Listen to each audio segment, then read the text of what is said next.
Hi friends, Rakhi పండుగ అయితే వస్తుంది. ప్రతి సంవత్సరం వస్తుంది, ఈ సంవత్సరం కూడా వస్తుంది. కాకపోతే మగవాళ్ళకైతే భయం. ఎందుకంటే భార్య రాఖీ కట్టనీకెళ్ళినా మగవాళ్ళకే ఖర్చు, వాళ్ళ అక్క వాళ్ళు చెల్లె వాళ్ళు వచ్చినా ఆ ఖర్చు కూడా మగవాళ్ళకే. సో వాళ్ళకి కొంచెం టెన్షన్ ఉంటుంది. అలా అని కాదు, వ్యతిరేకం అని కాదు, కాకపోతే డబ్బులతో కూడిన పని కదా, కొంచెం మనసుకు అట్లా ఉంటది. కాకపోతే వాళ్ళు హ్యాపీయే. కాకపోతే ఎప్పుడో ఒక్కసారి ఆడవిళ్ళ ఇంటికి వస్తుంది కదా రాఖీ కట్టడానికి. మా ఆయన ఏమో పెట్టేస్తాడని ఇంట్లో ఉన్న ఆడళ్లకు గుబుల్. ఎందుకండి అట్లా? మీరు మీ తల్లిగారింటికి వెళ్తారు కదా, మీ అన్న ఎంత పెట్టినా ఇంత అని చెప్పుకుంటారు కదా. సో అలా అనుకోండి వేరేటోళ్లకు, వేరే ఆడోళ్లకు కూడా. సో మీ ఇంటికి మీ ఆడబడి చూస్తే ఆమెకు కూడా హ్యాపీగా చేసి పంపించే ప్రయత్నం అయితే చేయండి. ఇంత ఇచ్చిన ఆడపిల్లకు సంతోషంగా ఉంటదండి. సో ఎవరో కొంతమంది ఉంటారు ఇంత కాదు ఇంత ఇ అని అడిగేటోళ్ళు, కానీ చాలా మంది అయితే చాలా ప్రేమగా రాఖీకి కొంటారు. ఆ రాఖీ ప్రేమగా కట్టాలని చాలా అదిగా ఉంటారండి.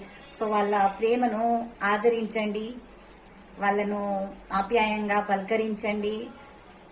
ఆ రోజు మాత్రం తల్లిగారింటికి వెళ్ళినప్పుడు తల్లిగారింట్లో ఆదరణ ప్రేమ అనిపించలేదనుకోండి, ఆ సంవత్సరం మొత్తం ఆమెకు చాలా బాధగా ఉంటదండి. అదే గుర్తు చేసుకొని మనసులో బాధపడుతూ ఉంటది. సో ప్లీజ్ అండి, అందరూ రాఖీ రోజు వచ్చిన ఆడపిల్లలకి ప్రేమగా పలకరించండి. మీ ఉన్న దాంట్లో ప్రేమగా పెట్టండి.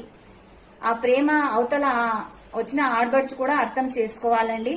సో ఇద్దరు అర్థం చేసుకొని మంచిగా ఉంటేనే రాఖీ పండుగ వచ్చిన ఆడవిళ్లకు, అన్నకు, మర్దలకి అందరికి హ్యాపీగా ఉంటదండి. సో నేనైతే ఇట్లానే అనుకుంటున్నాను. మీరేమనుకుంటున్నారు? కామెంట్ రూపంలో ఈ షార్ట్ వీడియోకో లాంగ్ వీడియోకో పెట్టండి. నేనైతే చెప్తా పోయా, షార్ట్ వీడియో అయిందో లాంగ్ వీడియో అయిందో నాకైతే తెలియదు. సో అందరూ ఒకరికొకరు అభిమానించకండి. డబ్బులు ఏంటండి, ఈ రోజు ఉంటాయి రేపు ఉండవు. ఆ డబ్బుల కోసమే పట్టుకొని పీకులాడుకుంటూ ఉంటే ప్రేమ అనేది మిగలట్లేదు. అన్నదమ్ముల బంధం, అన్నా చెల్లెల బంధం ఉండట్లేదు. సో ప్లీజ్ రాఖీని రాఖీలాగా సెలబ్రేట్ చేయండి. దానికి డబ్బులతో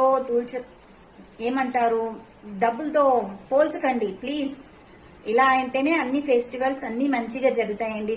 అన్నిటికీ మనం డబ్బులు అనుకుంటే కుదరదు. అక్క దారం తెచ్చి కట్టినా ప్రేమగా కట్టించుకోండి. అన్న రూపాయి ఇచ్చినా ప్రేమగా తీసుకోండి. అదే రాఖీ పండుగ అండి, ఇంకేం స్పెషల్ ఏముండదు.